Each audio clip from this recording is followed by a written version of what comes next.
Hey guys, welcome back to the BuzWeaver channel, and in our top stories today from the New York Post, Elon Musk proposes to buy Twitter at original $44 billion price to avoid trial. So his attorneys have instructed him to just go ahead and purchase the platform and not move forward with the trial, which I think he proved his point and got the attention of Twitter.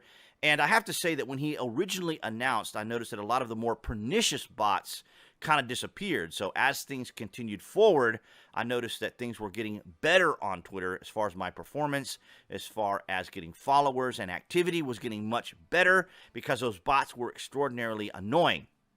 Elon Musk has made a surprise offer to close his original deal to buy Twitter for a whopping $44 billion, a seeming admission of defeat and bid to avoid a court trial over the hotly contested agreement, sources told the Post. Now, I think, of course, that he got excellent advice from his legal team because this man does have amazing people that he surrounds himself with, which is why he is so successful.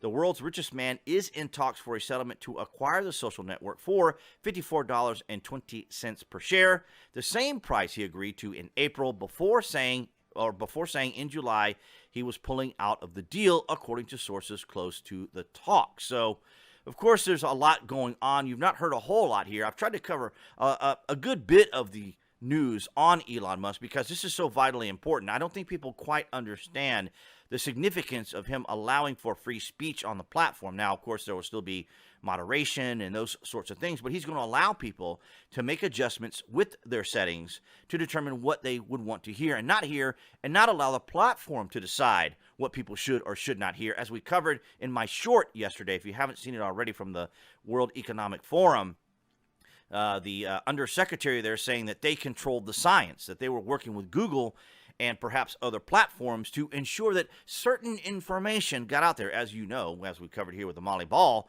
when it came to the 2020 election, how a cabal of people worked together to fortify an election for a desired outcome. So these people are so bold now, they're just coming out outright and just admitting it. And I think it would be very interesting.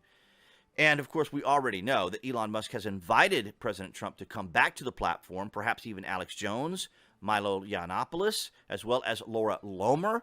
Maybe even Gavin McInnes. Would be very curious to see if he returns. Gavin McInnes is the founder of the Proud Boys. But it is going to be a very interesting turn of events on Twitter. I could not be more excited and more enthusiastic about the changes to Twitter. And I know that may not seem as insignificant to you guys because, you're not in social media, and I know how challenging it can be to try to follow me on various different platforms when you're just challenged to be able to just enjoy your very favorite platform, as it were. Musk alerted Twitter's lawyers on his offer late Monday night, and the two sides worked towards hashing out an agreement in a private Delaware court of Chancery hearing Tuesday morning, according to a source. Another hearing was slated for Tuesday afternoon, but was planned to be closed to the public, the source added. So those following the information here, and of course a lot of that is discoveries too, and which is why his attorneys probably told him not to move forward, because they would be able to get information on him, he'd be able to get information on Twitter, and it could get kind of ugly. This is why a lot of settlements like these are done out of court, so that they don't have to get to that point. We see here Elon says buying Twitter is an accelerant to creating X, the everything app. So it will be kind of interesting to see how he moves forward. Now, President Trump has said that he would not be returning to Twitter, but then it depends on the amount of encouragement and perhaps the amount of attention it could garner him, and of course the platform. And I'm also hearing that he is in talks working with Rumble. If you guys haven't already, of course, I am on Rumble, so you guys can go by there and follow me there. I know, yet another platform. What are you talking about, Buzz? Why so many platforms? And it's just because it's a great platform. I've been enjoying it, and it's growing along pretty well, so I'm very happy with it.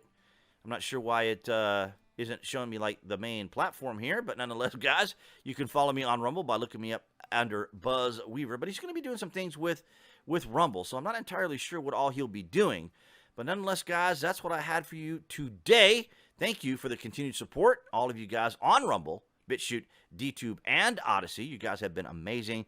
And, of course, all of you here on YouTube. I am looking forward to next year because we are supposed to be getting monetization for shorts. And shorts on my channel have been doing amazing. So if you guys have been checking those out, thank you so much for stopping in and commenting on those particularly very significant to the channel. It's helped out tremendously. I can't begin to emphasize how much that is. And of course, your guys' support here on the channel, commenting on long form and liking long form, is also equally as important. So appearing there on the screen, that would be the channel icon, which you could click on to subscribe, along with clicking notifications if you want to know when there's exact information being sent out here on the channel. And I will see you guys in the next video.